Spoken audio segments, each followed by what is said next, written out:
A Timeline of the Russian Revolution in 1917 by the Marxists' Internet Archive. January 1. Russian troops tenaciously defend Riga against a German offensive from the northern front, while on the Romanian Central Front, troops retreat after a fresh defeat. The Caucasian Southern Front is relatively quiet. Morale in the army is extremely low. The vast majority of soldiers do not believe in the goals of annexing more territory for Russia. 1.5 million soldiers deserted the army in 1916. Many soldiers' families are starving.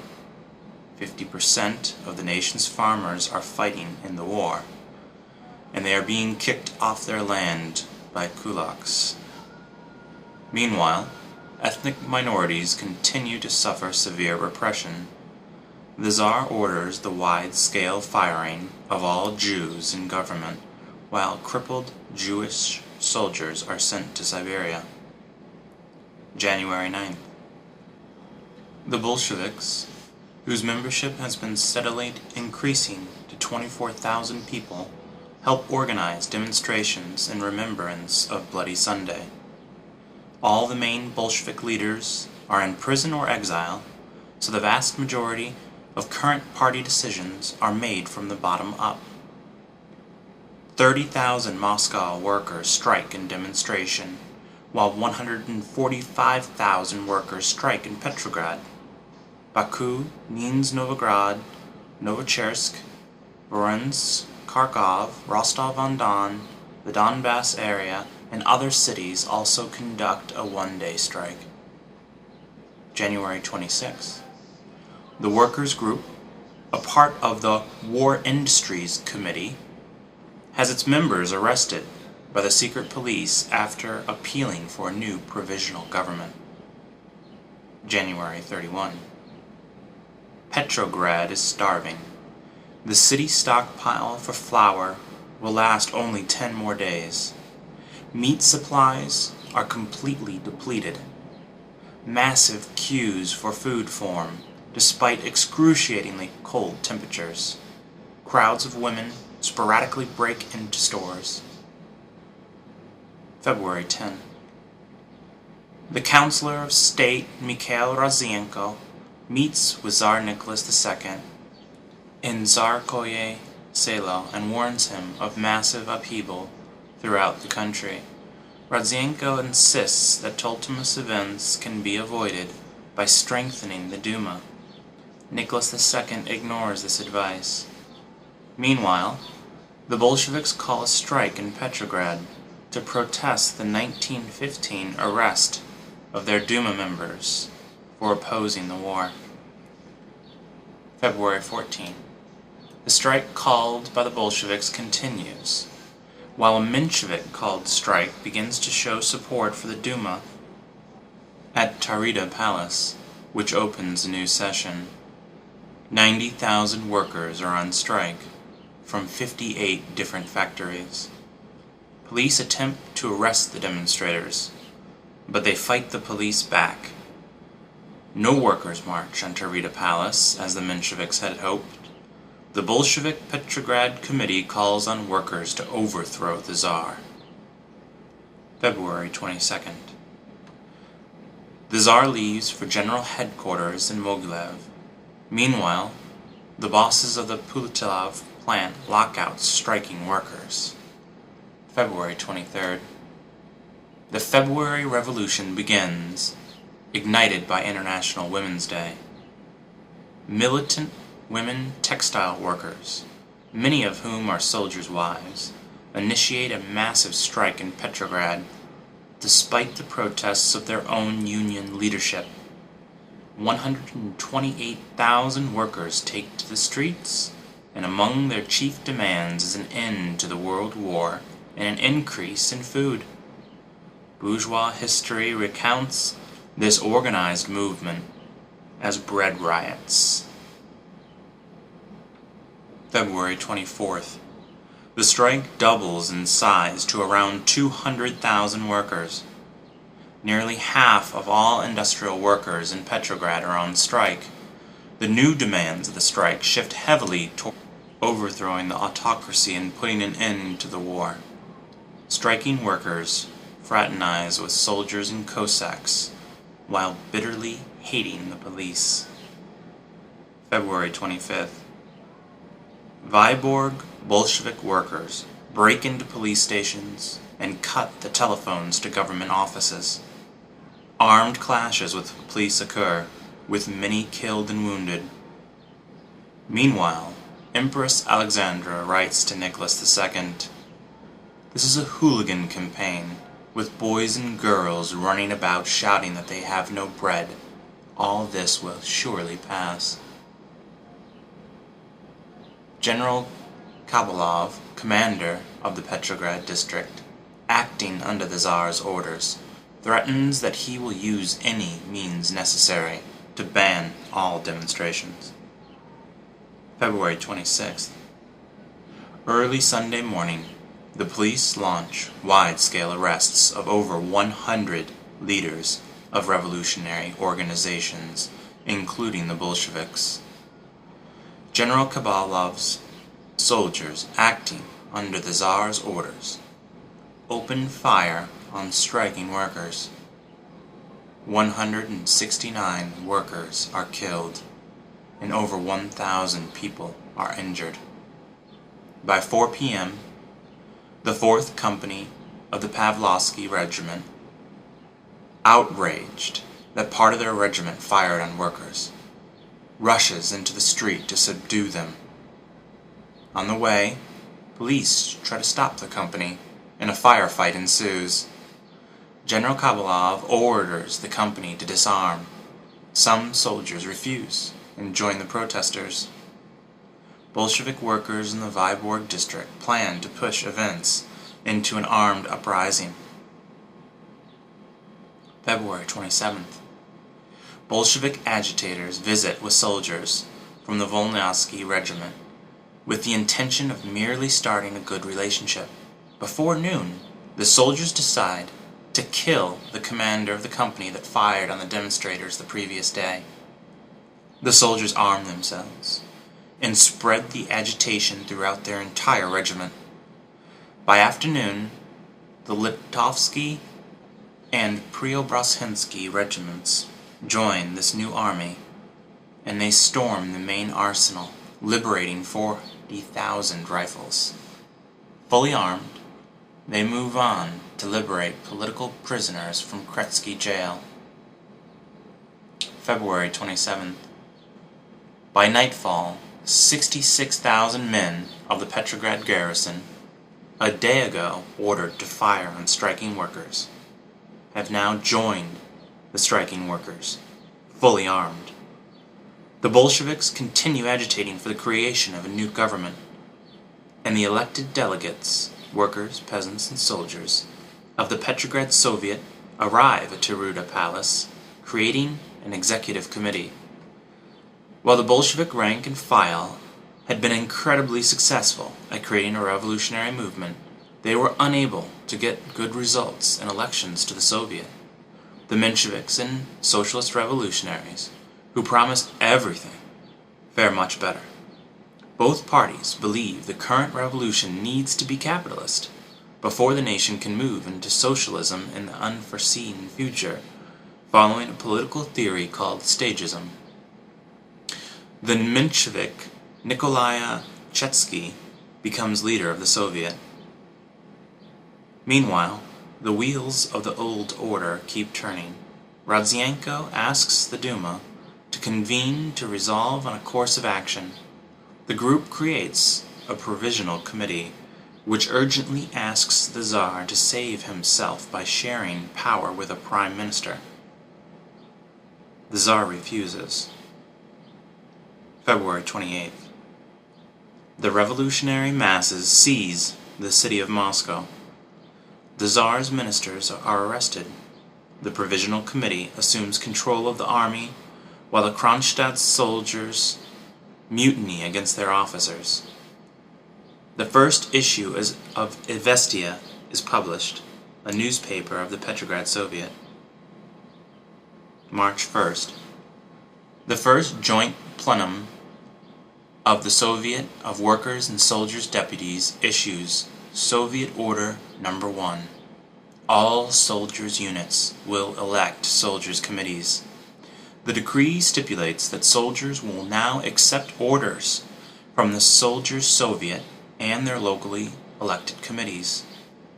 The Soviet also forbids its members from joining the soon-to-form government, but recognizes the authority of the Duma. March 2nd. The Soviet and Duma continue discussions on the formation of a new government. At the Soviet plenum, the Bolsheviks criticized the lack of focus on questions of land, peace, and the 8-hour working day. On the request of the Provisional Committee, Nicholas II abdicates power to his brother Mikhail, who refuses power. Thus end their hopes to keep the monarchy alive, side by side to the new provisional government. Workers, soldiers, and young people take to the streets, tearing down statues of the Tsar, and set alight the imperial emblems of old. Loyalist police ambush and shoot the revelers, but armed Soviet soldiers hunt the police down and arrest them. Whenever a cop is uncovered in the middle of a crowd, however, their fate is much more severe. March 3rd. The Executive Committee of the Petrograd Soviet orders the arrest of Nicholas II. March 5th. The first issue of Pravda is published, since being closed down as a result of its peaceful stance on the World War. March 6th. The Provisional Government declares a general amnesty for all political prisoners. March 8th. The Petrograd Soviet creates the Contact Commission as an organ of communication with the Provisional Government. Meanwhile, the Provisional Government refuses to allow Finland the independence it demands for its people. March 9th. The United States of America is the first government in the world to formally recognize the new provisional government. 2 days later, France, England, and Italy would follow suit, after receiving assurance that the government would continue to wage war. March 12th. Stalin arrives in Petrograd after being released from prison. 3 days later, he is appointed to the editorial board of Pravda. Also on the 12th, the provisional government repeals the death penalty. March 14th.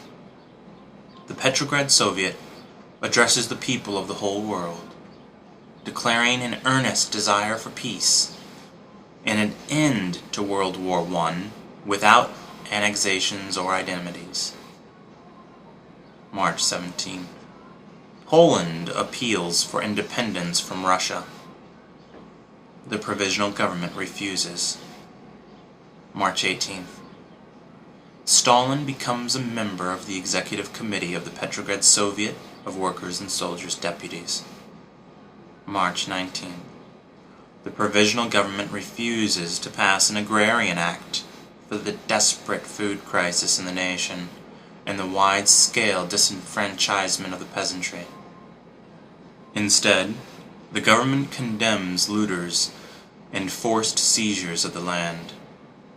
March 20th. The provisional government abolishes all religious and ethnic restrictions formerly imposed by the monarchy. Non-Russian languages are now allowed at private educational institutions and record-keeping. March 21 through the 22nd. Lenin's Letters from Afar are published, though highly abridged. March 27th. Trotsky leaves exile in New York to return to Russia. Meanwhile, the provisional government declares that its purpose in continuing the war is solely for the defense of Russia. This serves as a compromise position with the Petrograd Soviet, which accepts this new formulation. March 31st. Plekhanov arrives in Petrograd after nearly 40 years in exile. Plekhanov is a different man from when he left, now supporting the war for territory and the advance of capitalism in Russia. April 3rd. Lenin, Zinoviev, and other Bolsheviks arrive in Petrograd from exile in Switzerland. They are met at the train station by a large contingent of jubilant workers, soldiers, and party members. April 4th. Lenin delivers his April thesis. The Bolsheviks soon produce an educational pamphlet for workers on political parties in Russia and the tasks of the proletariat. Meanwhile, the steamer Trotsky is traveling on is stopped for inspection by the British Navy in Canada, and despite the general amnesty and having his visa in order, he is thrown into a British prison along with several other socialists for their opposition to the war. April 12th. The provisional government passes a law allowing the freedom of meetings and unions. April 18th. Massive May Day celebrations occur throughout Russia. Meanwhile, Foreign Minister Milakov secretly promises the Allies that Russia will continue the war until complete victory and the annexation of new territory is achieved. Milakov's secret note is leaked on April 20th, prompting armed demonstrations of furious soldiers in the streets for 2 days. The Bolsheviks resolve that the resignation of Milakov is not enough. A new Soviet government must be formed, and party members are given these new instructions. May 1st. The Petrograd Soviet votes in favor of forming a new coalition government, despite Bolshevik condemnation and in contradiction to the March 1 decision of the Soviet. Weeks earlier, Lenin warned about the dangers of this new dual power. Milakov's resignation comes on the following day. May 4th. Trotsky arrives in Russia after being released from prison by the British government. May 10th. The Soviet of Workers' and Soldiers' Deputies resolves that only discharged and wounded soldiers can perform as militiamen. Lenin explains his critique. May 17th. The Kronstadt Soviet declares itself the sole governing power of Kronstadt. May 31st. Minister of War Guchov, a member of the Cadet Party, resigns after street demonstrations against him. Kerensky replaces him. June 3rd. The first All-Russian Congress of Soviets begins in Petrograd. The Congress, almost unanimously, agrees to end World War I, though only through tremendous consternation agrees to support the provisional government despite Bolshevik protests. Tensions flare between the parties, with the Mensheviks insisting that the Bolsheviks must be disarmed, despite their not having weapons, which would in practice mean disarming the soldiers' Soviets. The thermidor of the February Revolution is beginning to boil. The Bolsheviks insist that all power must go to the Soviets. June 5th. The Parliament in Finland, which is still a territory of Russia, declare Finland a sovereign state, except on questions of foreign policy and war.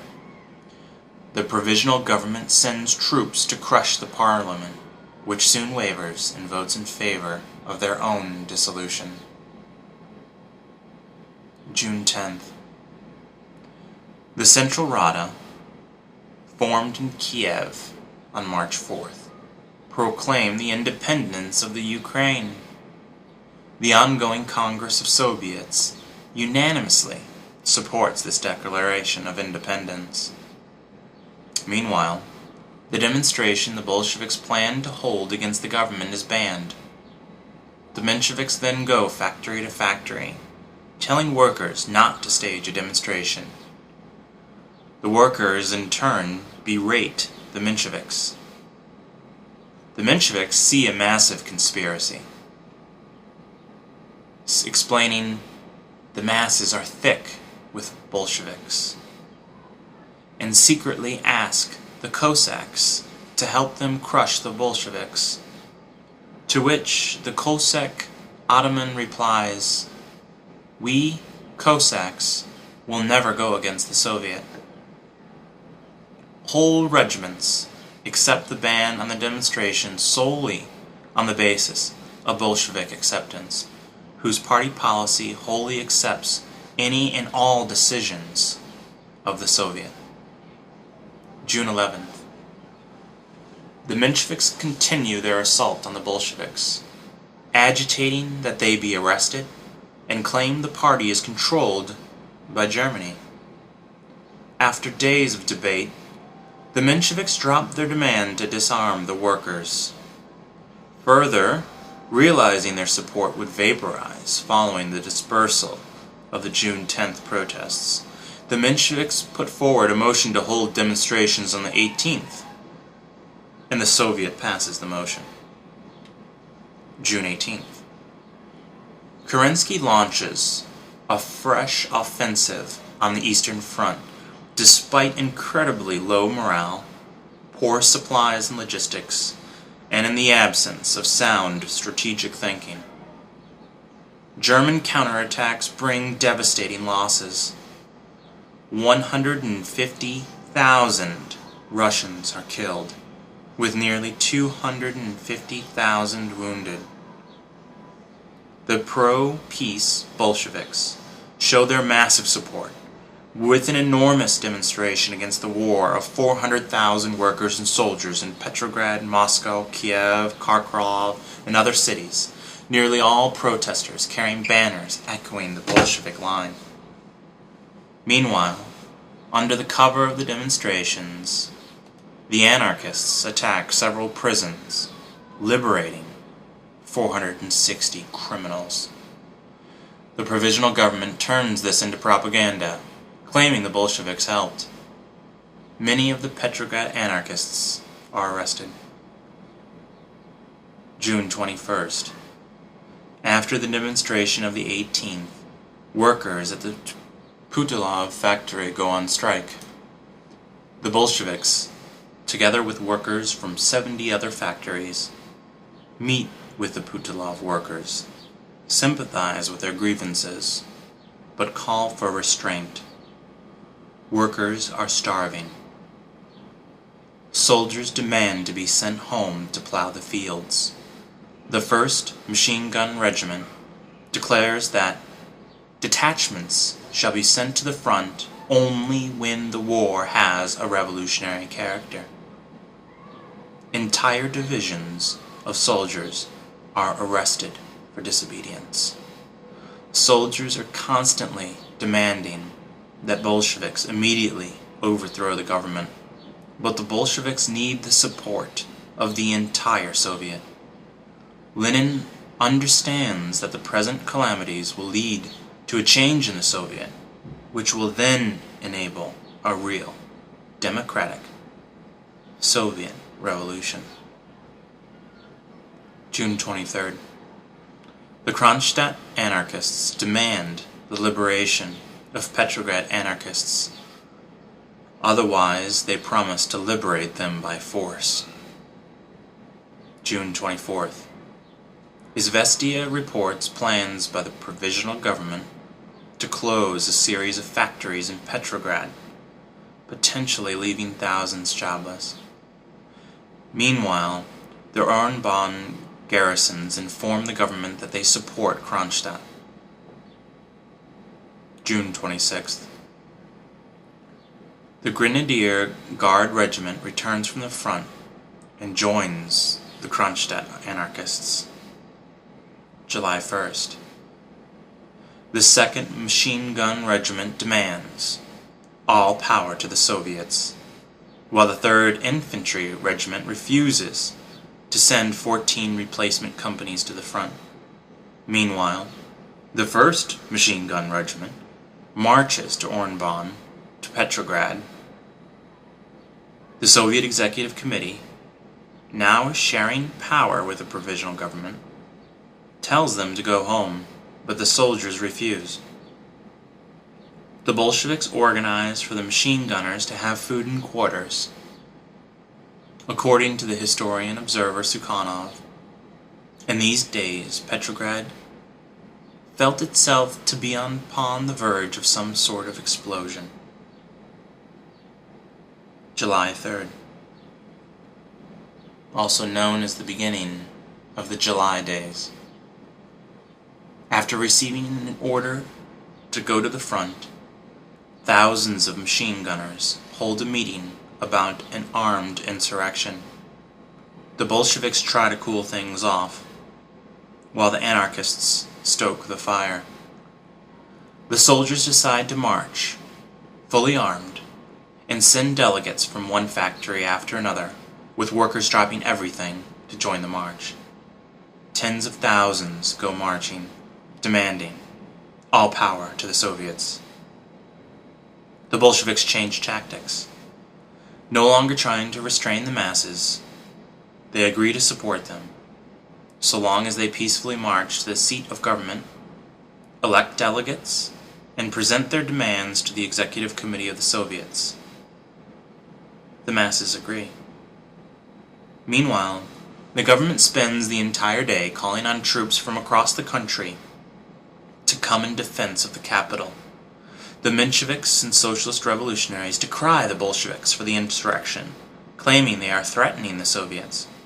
The leadership of the Petrograd Soviet changes its composition and becomes a Bolshevik majority. Further strengthening the Bolshevik majority, the Mensheviks and Socialist Revolutionaries refuse to cooperate and walk out, having lost their majority power. They remain in control, however, of the Soviet Executive Committee. And thus, the ravine deepens further between the local Soviets and the Soviet Executive Committee. At 3 a.m., 80,000 workers and soldiers reach the Turada Palace. Junkers meet the demonstrators and tear up placards. A shot is fired, but disaster is averted. The Bolsheviks spend the early hours of morning figuring out how to organize the demonstrators. July 4th, by 11 a.m. the demonstrators assemble yet again. Now entire regiments arrive, but they are no longer at the front of the demonstrations. The workers have taken the lead by sheer mass of numbers. Even in factories where the Mensheviks and SRs hold influence, 4 out of 5 workers join the demonstrations.